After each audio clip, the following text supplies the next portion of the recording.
시간이 좀 되면은 책도 보고 요즘은 인터넷이라든지 또 인터넷 매체들이 많이 있어 가지고 이제 온라인으로 이런 책들도 좀 보게 되고 접하게 되고 그러는 것 같아요. 물론 드라마 같은 거라든지 책 같은 걸 읽어보면은 참 재밌기도 하지만은 왜 우리가 그걸 보는 겁니까?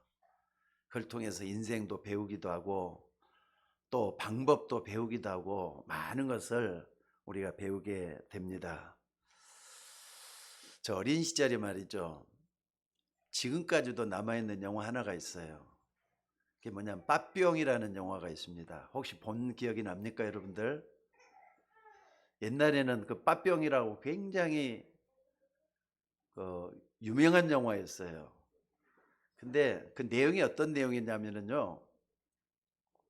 종신형을 인도받은 두 사형, 그러니까 두 명의 죄수가 감옥에서 벌어지는 그 일을 그린 거예요.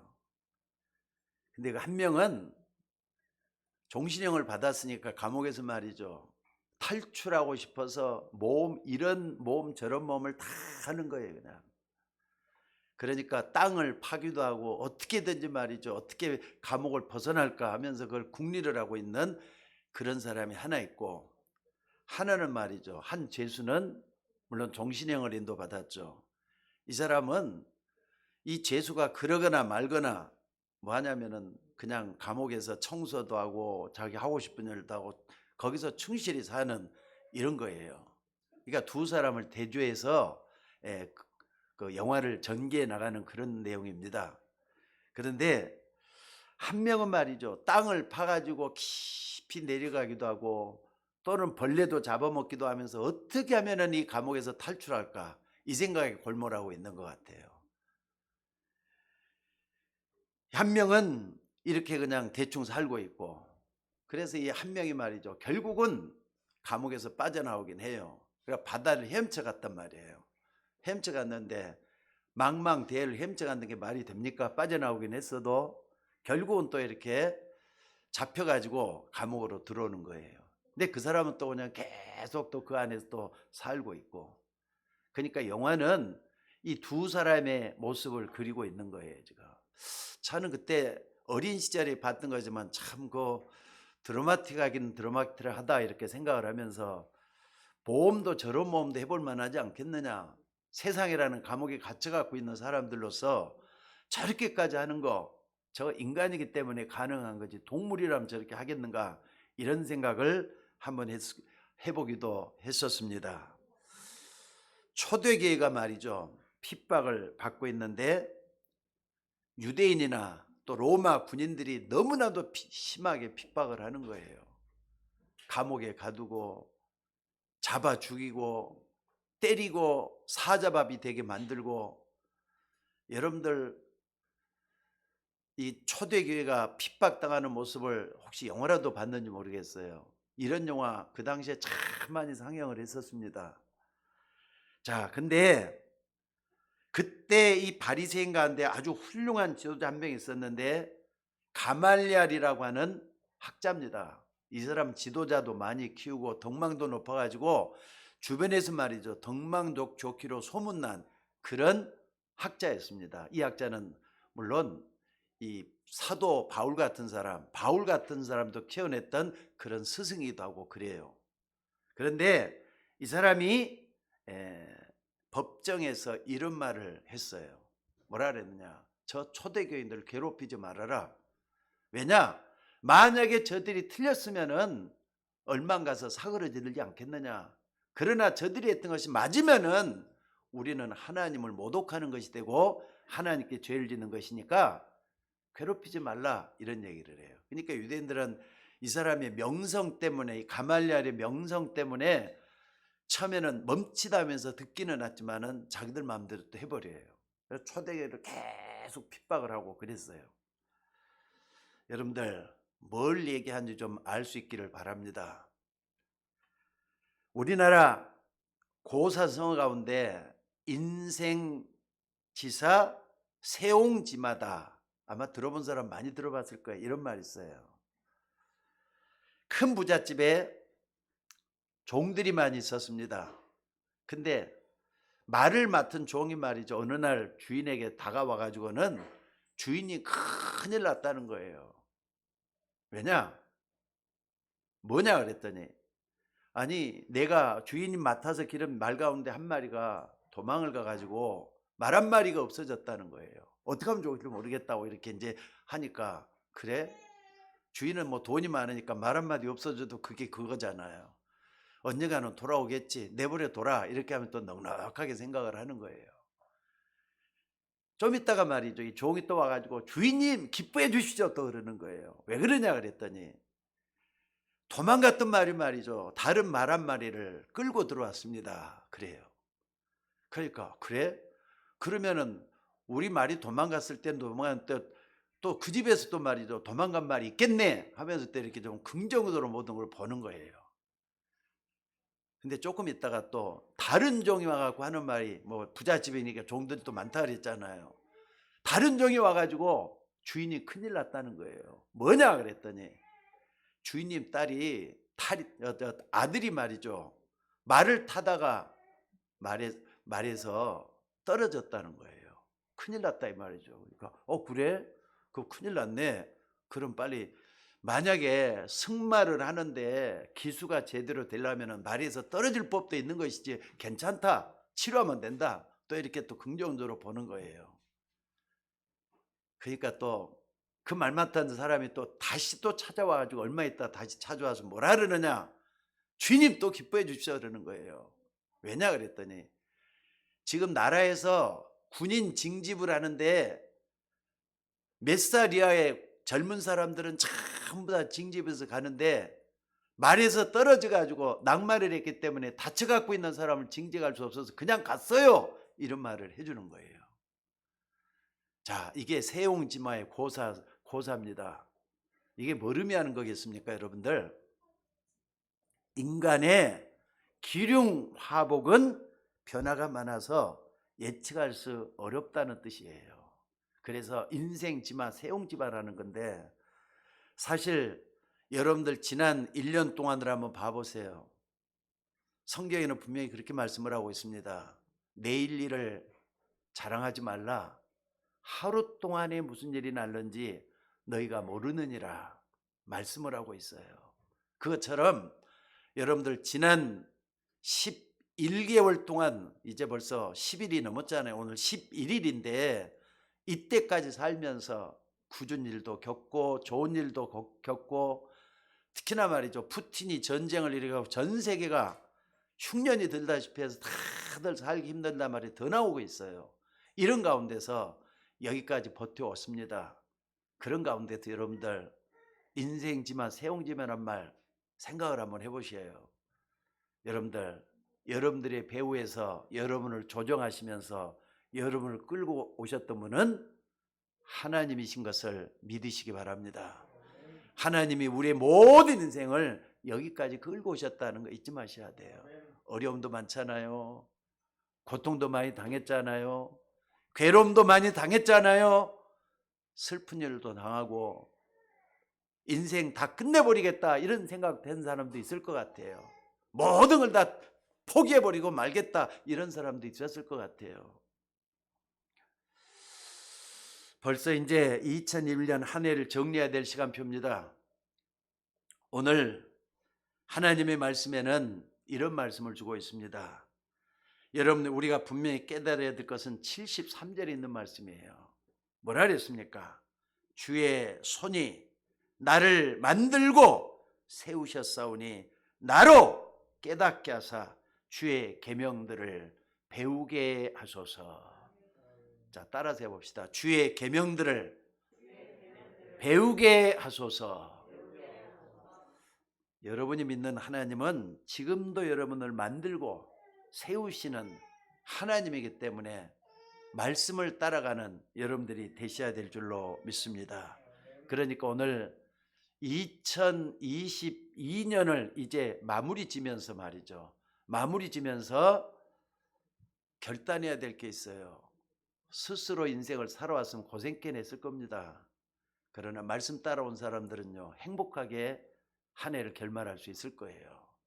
그리고 스스로 믿음에서 좀 많이 떠나 있던 분들은 좀 돌이키면서 회개하는 마음으로, 결단하는 마음으로 오늘 말씀에 순복하는 여러분들이 될 수 있기를 주의 이름으로 축원합니다.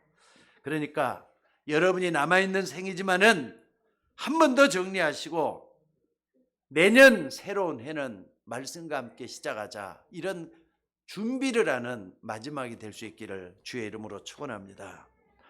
앞으로 살아가야 될 길이 많은 살아갈 길이 많은데 여러분 뭐가 중요하겠습니까? 여러분 사는 길인데 뭐가 가장 중요하겠습니까? 오늘 그 좀 붙드는 그런 해가 됐으면 좋겠다 이 말입니다. 다시 한 말씀드립니다.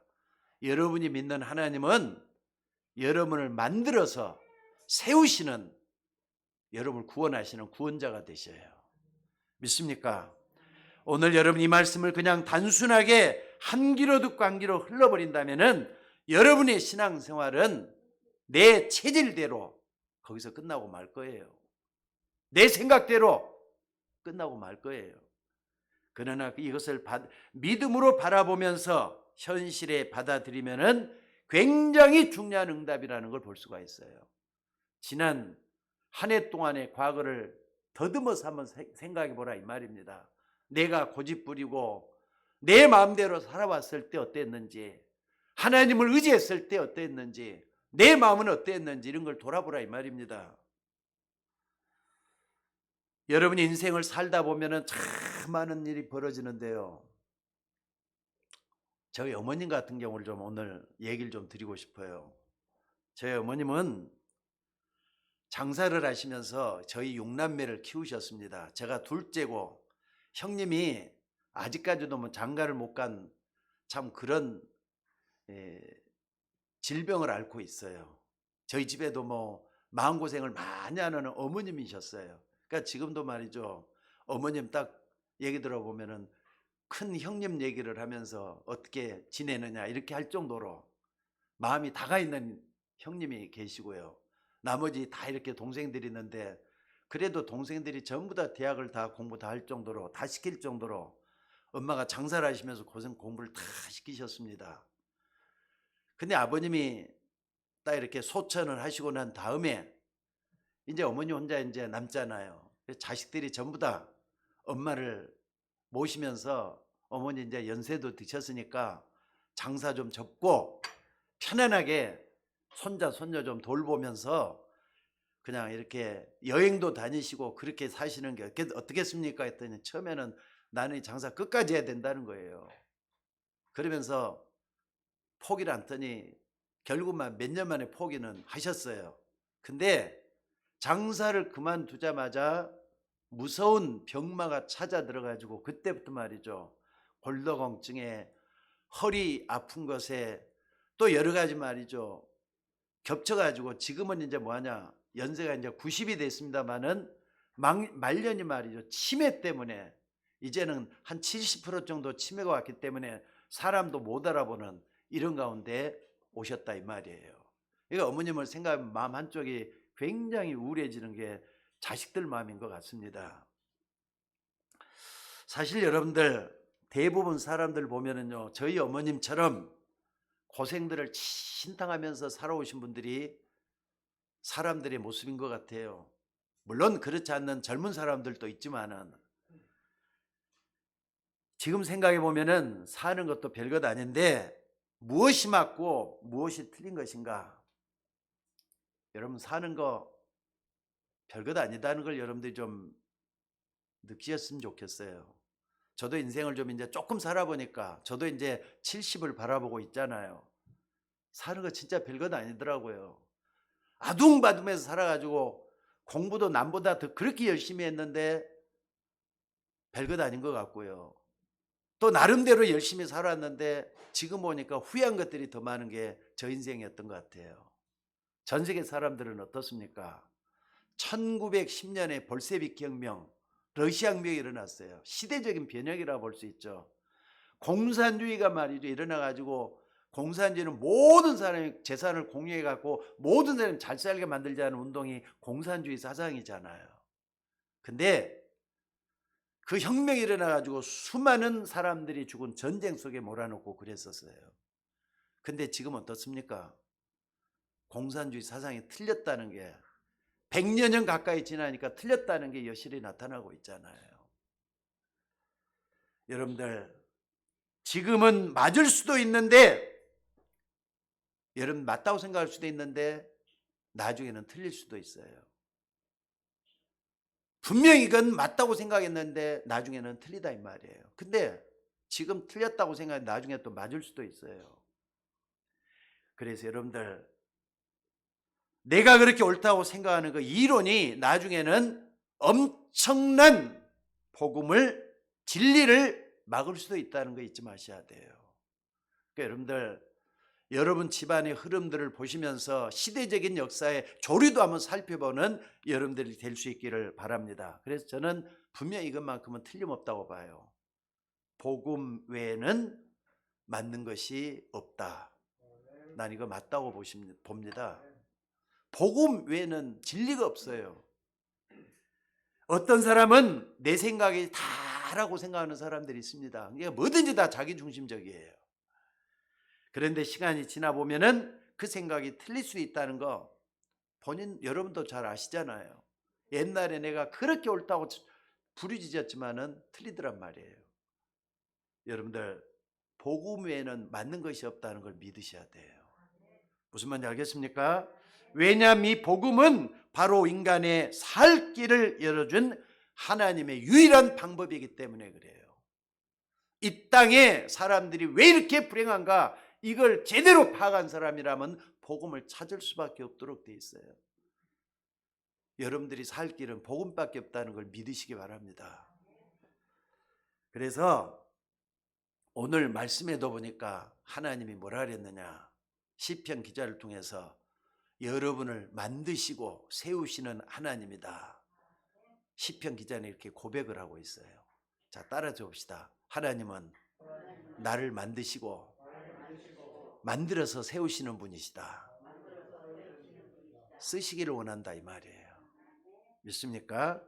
그러려면 먼저 성경 전체 약속이 뭔가를 딱 붙잡으셔야 돼요. 여러분, 성경을 창세기 요한까지 다 어떻게 보겠어요? 근데 적어도 말이죠, 설교자가 성경 전체를 딱 요약해 주는 거, 목사도 성경 전체를 다 요약을 잘 못하는데 유명한 사람, 칼빈이라는 사람이 있어요. 장로교를 창시했던 칼빈이라는 사람이 이걸 출입이라는 거 5가지 교리를 딱 해가지고 이걸 성경제를 딱 요약을 했어요. 이것만 딱 붙들고 여러분들은 기도 한번 해보시기 바랍니다. 이런 저런 일도 있을 수 있지만은 하나님은 여러분을 부르셔서 만들고 세워서 승리하게 하시는 여호와 하나님이라는 것을 믿으라는 게 바로 출입의 교리예요. 그래서 여러분, 첫 번째가 뭐냐면요, 복음 깨닫지 못하는 인간은 어떤 경우에도 실패한다 이 말이에요. 그래도 목사님 교회 안 다니는데 얼마든지 성공하잖아요. 성공하는 게 실패하는 겁니다. 왜 그렇습니까? 자기 자신을 모르기 때문에. 여러분, 세상에서 성공이 전부 다 아니라는 거 아시죠? 이제 인간이라는 조체를 모르면은요, 아무리 성공해도 실패한 거예요. 그거. 이걸 갖다 우리말로 뭐라 하느냐, 인간의 전적 타락이라 해요. 또 하나님을 떠난 인간, 복음 깨닫지 못한 인간은 뭘 해도 안 되는 겁니다. 전적 타락이기 때문에. 그래서 두 번째는 뭐라 그랬느냐, 이런 인간은 무조건 하나님이 살리기로 작정을 했다는 거예요. 왜냐하면 조건을 두면 아무도 구원을 받지 못하기 때문에 하나님이 무조건 살리기로 하신 거예요. 그래서 이것도 뭐라 하느냐, 무조건적인 선택이라 그래요. 무조건적인 선택. 그리고 세 번째 이렇게 말했습니다. 하나님은 무조건 구원하시는 게 아니라 믿는 자를 구원하셨다 그랬어요. 믿는 자를. 그래서 이 제한적 선택이라 그래요. 제한적 선택, 속죄. 그리고 네 번째는 이런 말을 했습니다. 하나님께서 축복하시는 사람은 은혜 주시면은 아무도 막을 수 없는 누구든지 다 구원받는다. 그래서 또 불가항력적인 은혜라 그래요. 그러니까 아니, 내가 볼 땐 저 사람은 절대로 구원받을 사람이 아닌데 하나님 잘 믿고 예수 잘 믿고 있더라. 하나님이 불가항적인 은혜로 그러는 거예요. 여러분들, 여러분이 구원받은 게 신기한 것처럼 저 사람도 구원받은 게 신기한 거예요. 그러니까 남을 판단하지 말고 겸손하게 나의 구원을 완성하는 여러분이 되셔야 될 줄로 믿습니다. 그래서 다섯 번째 이렇게 얘기를 합니다. 성도의 견인, 성도의 구원이라고도 얘기를 하죠. 이걸 또 뭐라 그러느냐, 신학적으로 좀 어려운 말이긴 하지만요, 성도는 절대로 망하지 않는다는 뜻이에요. 여러분 따라해 봅시다. 성도는 절대로 망하지 않는다. 그래서 견인, 끝까지 견디고 인내하고 싸워서 이기라는 거예요. 구원받은 사람이기 때문에 끝까지 견디고 싸워서 이기라는 거예요. 도중에 포기하지 말고 흔들리지 말고 끝까지 가라는 거예요. 여러분, 이 세 가지가 바로 성경 66권의 요약이라고 할 수가 있습니다. 주보에다가 이렇게 해서 성경 영어까지 다 올려놔가지고 여러분 볼 수 있도록 만들어놨어요. 칼빈의 5가지 교리입니다. 자, 그런데 구원받은 자에게 하나님 주시는 약속, 중요한 약속 10가지가 있어요. 근데 이걸 갖다가 10가지 발판으로 딱 삼아 보시기 바랍니다. 성경에 있는 얘기니까 정확하게 딱 붙들고 여러분들이 볼 수 있는 여러분들 될 수 있기를 바랍니다. 여기 보니까 뭐라 그랬느냐, 아무도 막을 수 없는 하나님의 주권이에요. 그러니까 인간의 모든 것을 홀로 주관하시는 하나님의 주권, 우리가 바로 이 속에 있다 이 말입니다. 그리고 두 번째는 인간은 스스로 구원받을 수 없기 때문에 하나님이 그리스도를 보내신 겁니다. 여러분들 스스로 구원할 수가 없어요. 어떤 영웅 호걸도 인간을 구원할 수가 없어요. 그래서 그리스도를 보내서 믿도록 만드신 거란 말이에요. 여러분들 이거 믿으시기를 바랍니다. 사도행전 4장 12절에서도 뭐라 그랬습니까? 천하 인간의 구원 얻을 만한 다른 이름을 우리에게 주신 적 없다고 하는 게 바로 그거예요. 모든 사람이 죄를 범하였기 때문에 인간은 스스로 구원받을 수가 없단 말이에요. 그래서 예수님을 믿도록 만들어놨다는 거 잊지 마시기 바랍니다. 그리고 세 번째는요, 하나님은 눈에 보이지 않게 믿는 자에게 성령으로 역사하고 계셔요. 아마 진짜 믿는 사람들은 여러분이기 때문에 아마 스스로 느낄 거예요. 아, 하나님 성령이 이렇게 역사하고 있구나. 작게 크게 또 좁게 넓게 성령의 역사를 아마 느끼리라고 저는 믿습니다. 그래서 여러분들 예배 드리는 이 시간이 얼마나 귀한 시간인 줄을 좀 알아야 될 줄로 믿습니다. 왜냐하면 실제로 이 성령은 우리가 예배 드리고 기도할 때 보이지 않는 영으로 지금도 역사하고 있기 때문에 그렇습니다. 또 네 번째 발판은요, 우리 안에 성령이 계시기 때문에 구원받은 자의 운명은 완전히 바뀌어버린 거예요. 사망으로 생명으로 옮겼어요. 여러분들, 그러니까 여러분 자신에 대해서 비관하거나 나는 별것 아니다거나 하찮게 여기지 말라 이 말이에요. 여러분은 하나님 앞에 존귀한 사람들이에요. 구원받았기 때문에 사망에서 심판에서 말이죠, 옮겨졌기 때문에 여러분은 존귀한 사람들이라는 거 잊지 마시기를 바랍니다. 그리고 다섯 번째는요, 하나님은 우리 인간이 사람이 어떤 존재인지, 또 하나님이 누군지, 어떻게 하면 구원받은 것인지, 그래서 예수님을 왜 보냈는지, 이런 모든 것을 알 수 있도록 우리에게 뭘 주셨다? 인생 지침서라고 할 수 있는 성경을 줬다는 거예요. 여섯 번째는, 그렇다면 여러분이 살고 있는 모든 것이다, 내가 가는 모든 것이다, 뭐 하느냐? 선교지라는 거예요. 예를 들어서 요셉이 노예하는 바로 그 보디발의 집이 바로 뭐였느냐? 선교지였어요. 그러니까 보디발의 집에서 요셉은 노예로 있으면서 뭘 하죠? 최선을 다해서 말이죠, 나중에 주인이 인정할 정도로 어떻습니까? 이 일을 잘해가지고 나중에는 말이죠, 죄를 총무로 시키면 되겠네 할 정도로 만들어놨어요. 그러니까 바로 그것이 선교지였잖아요. 감옥에 들어갔어요. 마찬가지로 감옥에서 또 선교할 정도로 만들어놔요. 이게 바로 여러분들, 여러분들이 있는 곳이 바로 뭐 하는 데냐? 선교지라는 걸 잊지 말고, 내가 구원받은 것처럼 저 사람도 구원받아야 돼 하면서 선교의 눈을 여는 여러분들이 되셔야 될 줄로 믿습니다. 만약에 거기서 성경을 못하면은 안 된다 이 말이에요.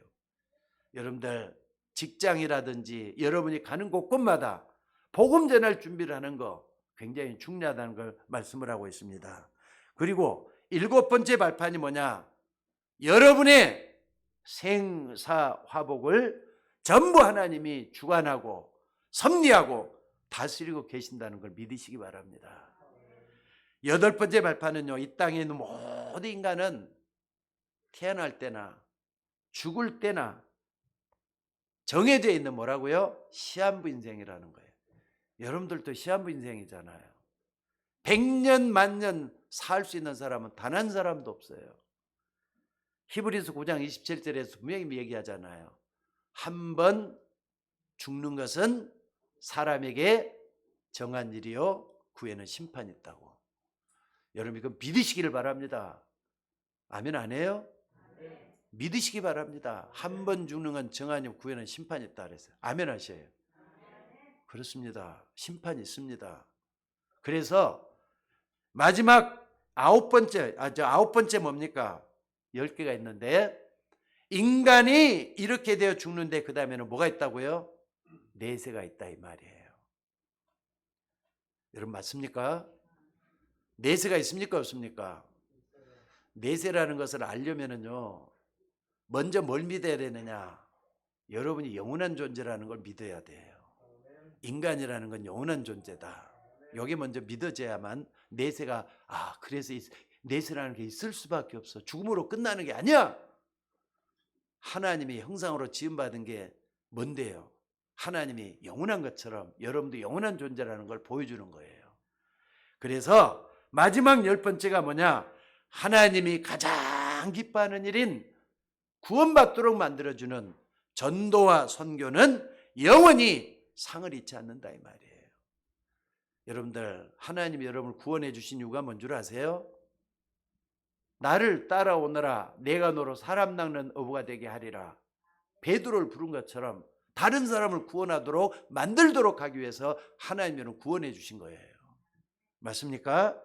여러분 이 10가지를 종합해서 말하자면은 결국에는 여러분이 망하지 않도록 여러분을 구원하고 여러분을 만들고 여러분을 세우셨다고 하나님이 그 약속을 주시고 있는 줄로 믿습니다. 그래서 한마디로 말하면 성경 66권을 요약하면 뭡니까? 여러분을 구원해서 하나님 자녀로 만들고 그 다음에 만들어서 세우겠다는 것이 하나님의 뜻이에요. 여러분들 오늘 성경 귀절 중에서 정말로 중요한 73절의 말씀을 꽉 담고 말이죠. 한 해를 마무리 짓는 여러분들이 되시기를 바랍니다. 올해도 마지막들을 맞고 있는데 어떤 분은 30이 가까이 오는 분도 있고 40을 향해서 가고 있는 분도 있고 언제 보다 보니까 50이 넘어가네. 60, 70, 80, 90을 향해서도 가는 그런 분들도 있고 그래요. 근데 적어도 인생 80이 넘었다. 아니 인생 50이 넘었다. 그럴 때는 어떤 일이 생기는 거죠? 지금까지 살아왔던 생보다는 남아있는 생이 얼마 안 남았다는 말이 나오는 거예요. 80이 넘었던 인생은 어떻게 되는 겁니까? 이제 내가 몇 년만 있으면 떠날 수도 있겠구나 이런 생각을 할 수밖에 없는 시간의 흐름 속에 있어요. 여러분들 이렇게 가면 어떻게 되지? 하겠지만은요 여러분이 그동안에 살아왔던 습관, 체질 그쪽으로 가게 돼 있어요. 사람들은 자기도 모르게 자기가 습관적으로 되어왔던 것 그대로 닮아가도록 돼 있다 이 말입니다. 그래서 여러분들 뭘 가야 되느냐? 사람이 죽을 때나 무너질 때는 거기에 딱 걸린다는 걸 잊지 마셔야 돼요. 습관적으로 살아왔던 거 내가 머리 왔던지 간에 거기에 걸린다는 거 잊지 마셔야 돼요. 그래서 아까도 얘기했지만은요 복음 외에는 맞는 것이 없다고 하는 말이 그 말이에요. 하나님이 무엇 때문에 예수 믿으라고 했느냐? 요거 여러분들 분명히 좀 중요한 생각을 가지고 맞아야 될 줄로 믿습니다. 여러분들 복음에는 정말 진리가 없다는 걸 믿으시기 바랍니다. 세상의 모든 것이 다 변하고 맞을 때도 있고 맞지 않을 때도 있습니다. 자, 여러분 봐봅시다. 하나님이 영원한 분이에요. 하나님은 우리가 있으라고 해서 있고 없으라고 해서 없고 그런 분이 아니에요. 여호와라는 말 뜻 얼마 전에도 말씀을 드렸습니다. 스스로 계시는 분이라 그랬어요. 눈에 보이지 않지만 스스로 계시는 자존자가 하나님이십니다. 근데 그 하나님이 영원한 것처럼 인간도 영원한 분이에요. 다시 한번 말씀드리겠습니다. 자, 따라서 해봅시다. 인간은 영원하다. 인간은 영원하다. 내 인생도 영원하다. 아멘? 아멘 하셔야 돼요. 여러분도 영원한 존재예요. 개나 돼지같이 없어지거나 먹이가 돼갖고 없어질 존재가 아니에요. 여러분들이 영원한 존재이기 때문에 아무리 죽을 날이 가까웠어도 하나님 앞에 가야 될 존재가 여러분들이에요. 여러분, 이건 심판을 받든지 영생을 받든지 하나님 앞에 가야 된단 말입니다. 이게 딱 믿어진 사람은요, 생각부터가 틀려져요. 하루 사는 게 그냥 막연하게 살다 가면 되지 이게 아니라는 걸 알게 될 줄로 압니다. 여러분들, 오늘 66권의 성경을 전체를 다 이렇게 살펴봤는데 큰 은혜의 시간이 좀 됐으면 좋겠습니다. 여러분의 직업이 무엇이든, 얼마를 배웠든, 얼마나 돈을 많이 가지고 있든, 아무리 좋은 것만 가지고 있다 해도 그게 전부 다가 아니에요. 여러분이 지금까지 살아오면서 실패한 인생이든 잘못된 인생이든지 간에 그게 다가 아니라 이 말이에요. 인간은 영원한 존재이기 때문에 영생을 향해 가고 있다는 것은 너무나도 중요한 사실이에요. 성경은 너무나도 중요하게 가르쳐주고 있습니다. 그래서 여러분들, 인생에 정말로 중요한 것을 놓쳐서는 안 될 줄로 믿습니다. 그래서 두 번째로 말이죠. 하나님은 우리의 모든 삶을 통해서 우리를 만들고 세우시는 하나님이셔요. 간단하게 말하자면 성경에 나오는 믿음의 인물들 쭉 나오잖아요. 아브라함, 이삭, 야곱 쭉 해가지고 렘넌트 7명을 예를 들었어요. 모세, 다윗, 사무엘 이런 사람들이죠. 렘넌트 7명을 쭉 볼 때 말이죠. 그 사람들이, 믿음의 사람들이 뭘 붙잡았느냐? 그 언약을 딱 붙들고 여러분들이 간다면은 지금 고통당하는 거 반드시 해결될 줄로 믿으시기 바랍니다. 그러니까 언약의 사람들을 통해 준 언약을 내가 붙잡으면은 여러분의 고통도 사라지게 될 날이 반드시 온다는 사실이에요. 그러나 만약에 여러분들이 이 축복을 놓쳐버린다면은 하나님이 여러분을 만들고 세운다는 이 언약을 놓쳐버린다면은 여러분의 모든 인생은 전부 다 상처와 허물과 그리고 허무한 생으로 끝날 수도 있다는 거 잊지 마시기 바랍니다. 아니, 허무한 생이잖아요. 영원한 존재를 모르면서 내 인생이 허무하게 맞춰버릴 수 있다는 거 잊지 말라 이 말입니다. 그래서 어떤 사람은 평생에 술에 찌들려서 살기도 하고요. 어떤 사람 스스로 그냥 자기 인생을 종집을 찍는 데 가고 자살하기도 하고, 어떤 사람은 그냥 이렇게 대충 살다 가지 이렇게 인생을 어떻게 봅니까? 허무지처럼 이렇게 사는 사람도 있고 그렇습니다. 여러분 구원받았으면은, 여러분들이 하나님의 자녀가 됐으면은 무슨 일이 일어나도 낙심하거나 절망하거나 슬퍼하지 마시기를 주의 이름으로 축원합니다. 하나님은 여러분을 만들고 세우시는 하나님이신 줄로 믿습니다. 성경 분명히 그렇게 약속하셨어요. 여러분의 과거, 여러분의 배경이 전부 다 하나님 안으로 들어와 버리면은 축복의 발판이 된다 이 말이에요. 그래서 오늘 본문도 한번 봐보시기 바랍니다. 오늘 시편 119편 73절에서 86절까지 봤는데요. 하나님은 여러분이 어려움을 만나고 위기를 당했을 때 지금도 그것을 통해서 하나님은 여러분을 세우시길 원하셔요. 그러니까 위기를 당했다, 어려움을 당했다, 그냥 막연하게 어려움 속에 빠져들지 말고 어려움을 통한 하나님의 계획이 뭔가를 보시라 이 말이에요. 하나님 올 때 나를 어떻게 하려고 하시는 거지? 잠깐만 멈춰가지고 좀 넓게 좀 보라 이 말이에요. 좀 멀리서 그 어려움의 현장을 쳐다보라 이 말이에요. 오늘 본문을 보면서 여러분들이 뭘 깨달았느냐? 자, 73절을 다시 한번 봐봅시다. 주의 손이 나를 만들고 세우셨사오니 나로 깨닫게 하소서. 지금까지 한 얘기예요. 74절에 그렇다면 주를 경외하는 자가 나를 보고 기뻐할 것이라 했습니다. 그러니까 여러분들 스스로 여러분들 하나님을 여러분 마음대로 판단하지 말라 이 말이에요. 주님을 경외하는 자는 반드시 주님이 주시는 내면의 것이 있기 때문에 기뻐하게 될 것이다 말씀을 하잖아요. 하나님 주시는 위로, 하나님 주시는 평안, 위로 이런 것들이 분명히 있다는 걸 말씀을 하고 있습니다.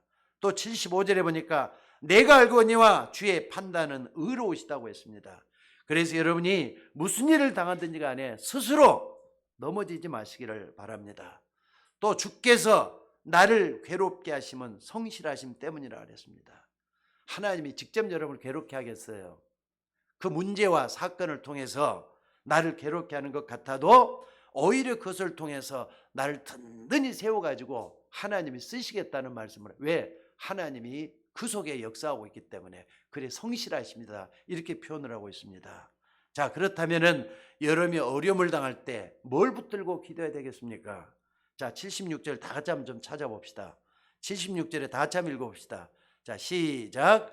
구하오니 주의 종에게 하신 말씀대로 주의 인자심이 나의 위안이 되게 하시며, 주의 종에게 하신 말씀대로 그랬잖아요. 믿습니까? 여러분 정말 하나님의 말씀만 제대로 좀 붙잡아 보시기 바랍니다. 하나님 말씀은 살아있는 말씀이고, 하나님 말씀은 영원한 말씀이고, 하나님 말씀은 지금도 여러분에게 생명의 말씀이 되고 계셔요. 이 말씀은 지금도 성취되는 말씀이에요. 주의 종에게 말씀을 주사 그랬잖아요.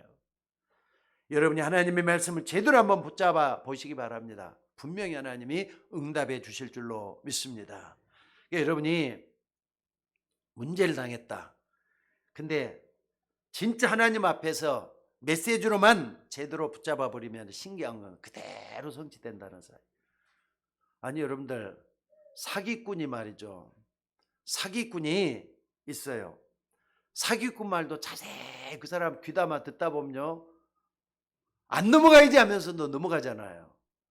저도 그런 경우 몇 번 경험을 했거든요. 사기꾼인 줄 모르고 내가 한 게 아니라 알면서도 그래 나 절대로 안 넘어가자 했는데 나중에 보니까 넘어가 갖고 있어요. 근데 하나님 말씀 진짜 한번 여러분들이 귀담아서 마음 중심에 모시고 한번 들어보세요. 하나님 말씀에는 보좌의 축복이 일어나게 돼 있어요.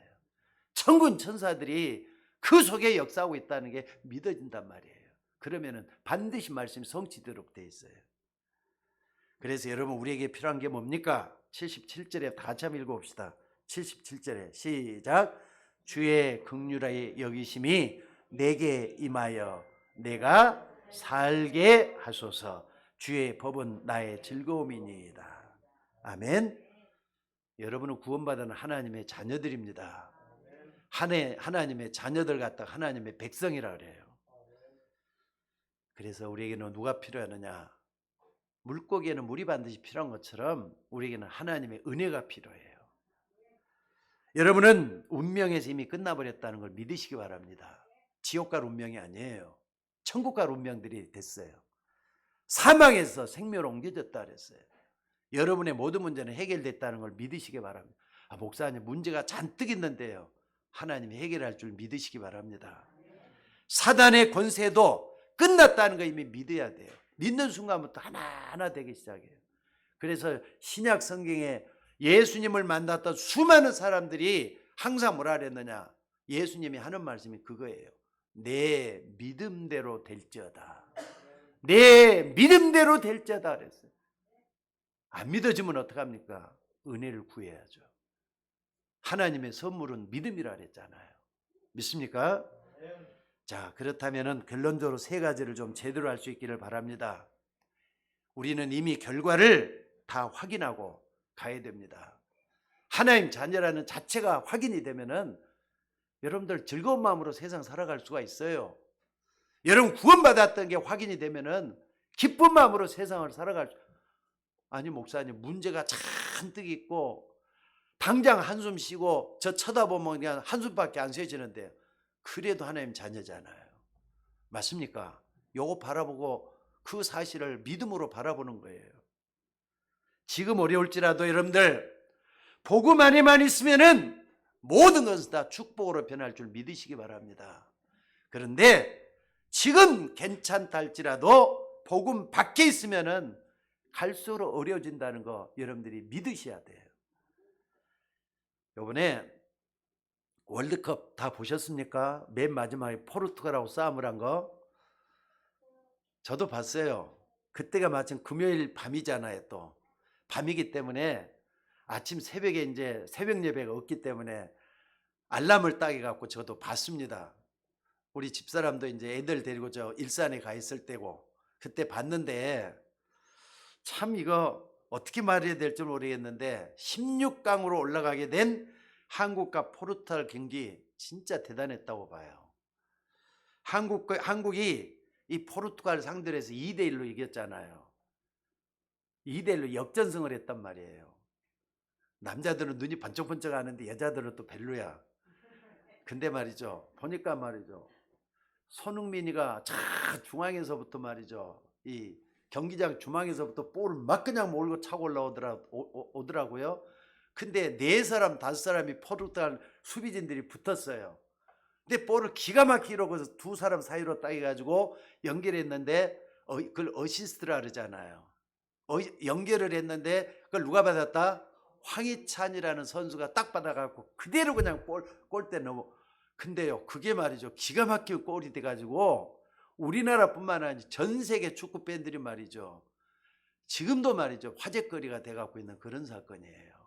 자 근데 여러분들 저는 그때 보고 난 다음에 그때는 말이죠 그냥 볼이 들어가기 전에 그냥 조마조마해 가지고 들어가야 돼 하면서 막 그냥 혼자 보면 이렇게 막 빵빵빵 저 치고 주먹을 치고 막 그러면서 봤어요.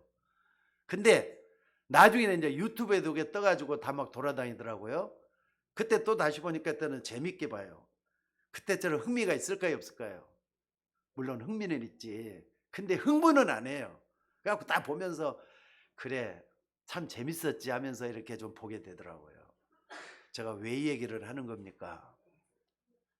여러분들은 하나님의 자녀요. 구원받은 하나님의 백성들이에요.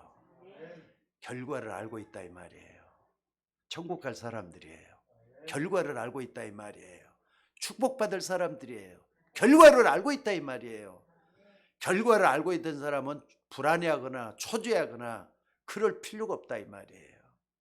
결과를 딱 알고 있잖아요. 여러분들 성경에 보면 결과가 다 보이지 않습니까? 그걸 믿음으로 내 것으로 만드셔야 돼요. 믿음으로 만드는 사람과 못 만드는 사람이 하늘과 땅 차이의 삶의 결과가 나오게 돼 있어요. 무슨 말인지 알겠습니까? 왜 내가 경기장 얘기를 하고 손흥민이 얘기를 하는 겁니까? 첫 번째 볼 때는 아무것도 아니었는데 두렵고 떨리고 그랬는데 두 번째 재미로 봤다니까. 흥미로 봤다니까.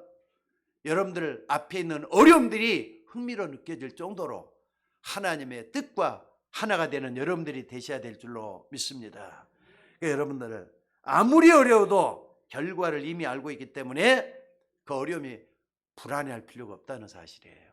그러니까 구원받은 게 그렇게도 중요해요.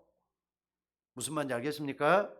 여러분이 복음을 가지고 있는 이상 결과를 알고 있기 때문에 이 복음 가진 사람은 절대로 실패하지 않는다는 걸 믿으시기 바랍니다. 아멘 해보세요. 아니 조그마한 실패를 할 수가 있어요. 근데 실패와 실패가 모아져서 절망이 되고 죽음이 돼서는 안 되지 않느냐 이거예요. 그게 다시 역전승을 해서 여러분의 인생을 완전히 돌이킬 수 있도록 만들어 놓으신 하나님이란 말이에요. 그래서 여러분을 만드시고 세우시는 하나님이라고 말씀하는 줄로 믿습니다. 그래서 여러분은 무슨 문제든지 간에 축복의 기회로 만들 수 있는 여러분들이 되시기를 주의 이름으로 축원합니다. 그 문제에 좀 빠져들지 말고 지금 내가 당장 문제에 그냥 급급하다 할지라도 거기에 빠져들지 말고 축복의 기회로 만드셔야 돼요. 여기는 여러분들의 신실한 믿음이 필요한 겁니다. 말씀을 딱 붙잡고 내 것으로 만드는 그 믿음이 여러분에게 있어져야 될 줄로 믿습니다. 그리고 세 번째는 여러분 구원받은 하나님이 전혀 맞지 않습니까? 이걸 정말 믿고 뭐 하느냐? 여러분 주변의 사람들과의 관계를 가장 좋은 관계, 행복한 관계, 축복의 관계로 만들 수 있는 여러분들이 되시기를 바랍니다. 무조건 다 잘해주라는 그런 말이 아니에요.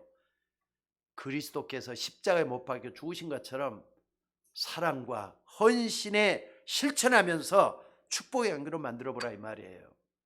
부부관계도 그렇고 성도들과의 관계도 그렇고 이런 모든 관계를 축복의 관계로 만들어보라 이 말입니다. 그럼 어떻게 만들어가느냐?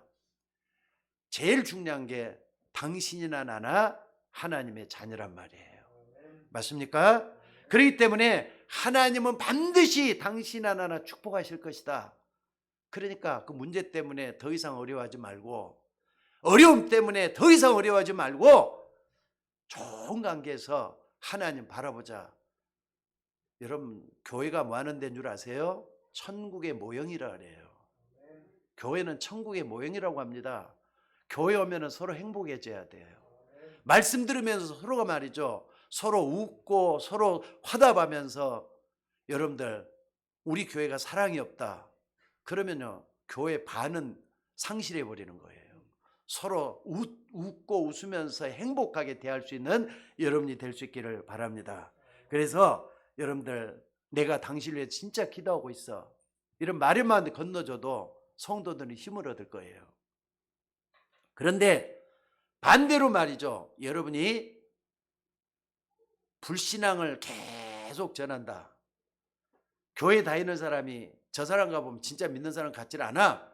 이런 게 조금만 딱 들어간다 그러면은 그게 어떻게 되겠어요? 불신앙의 주파수가 또 퍼져나가는 거예요.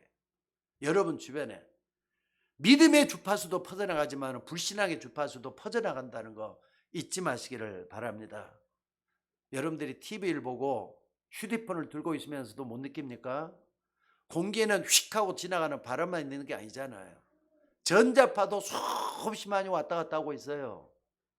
그래갖고 휴대폰으로 들어가고 나가고 360일, 365일, 24시간 아니 분초마다 말이죠, 수시로 말이죠, 전자파들이 들어가고 있어요. 그것처럼 여러분들이 기도하는 거 다 하나님이 들으시고 응답하고 있다는 걸 믿으시기 바랍니다. 그래서 오늘 여러분들 불신앙의 지파수도 똑같아요. 믿음의 주파수도 똑같아요. 지금까지 본 가진 자는 절대로 망한 적이 없기 때문에 결과를 똑바로 쳐다보고 우리는 저 하나님 나라를 향해서 오늘 또 전진하는 우리가 되셔야 될 줄로 믿습니다. 무조건 뭘 하려고만 하지 말고 무조건 고집하려고 하는 것이 아니라 무엇이든지 축복의 기회로 만들고 여러분 주변의 모든 관계를 축복의 관계로 만들라 이 말이에요. 다시 한 말씀드립니다. 하나님은 여러분을 만들고 여러분을 세우시는 하나님이신 줄로 믿습니다. 그렇기 때문에 만약에 이 본문이 여러분에게 필요 없는 말씀이라 할 것 같으면은 여러분에게 반드시 어려움 닥칠 수밖에 없도록 돼 있어요. 왜? 내가 중심이 돼 있으니까. 근데 하나님 앞에 내 인생은 별것 아니야. 나도 죽을 날이 가까워졌어. 하나님만이 내 인생의 희망이야 한다면은 하나님은 나를 만드시고 세우시는 하나님의 걸 믿으셔야 돼요. 자, 연말이 다가오고 있습니다.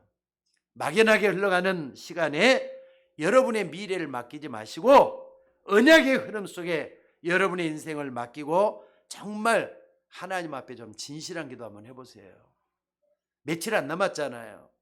하나님, 내가 지난 1년 어떻게 살았든지 간에 진실한 기도 할 수 있는 여러분들 되시기를 바랍니다. 그리고 하나님 말씀은 살아있다고요. 하나님 말씀이 살아있다고요. 살아있는 말씀이 여러분의 심령 골수를 찌르도록 말씀의 겸손함 속에 여러분의 미래를 맡길 수 있는 여러분들 되셔야 될 줄로 믿습니다. 다시 한 말씀드립니다.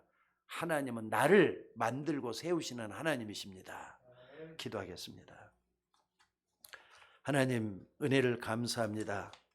부족하고 연약한 저희들이지만은 우리에게 힘을 더해 주셔서 말씀 앞에 세우게 하시고 오늘 또 나를 만들어 세우시는 하나님이라는 거, 한 해를 마무리하면서 다시 한번 말씀을 통해서 내 인생을 돌아보게 하옵소서.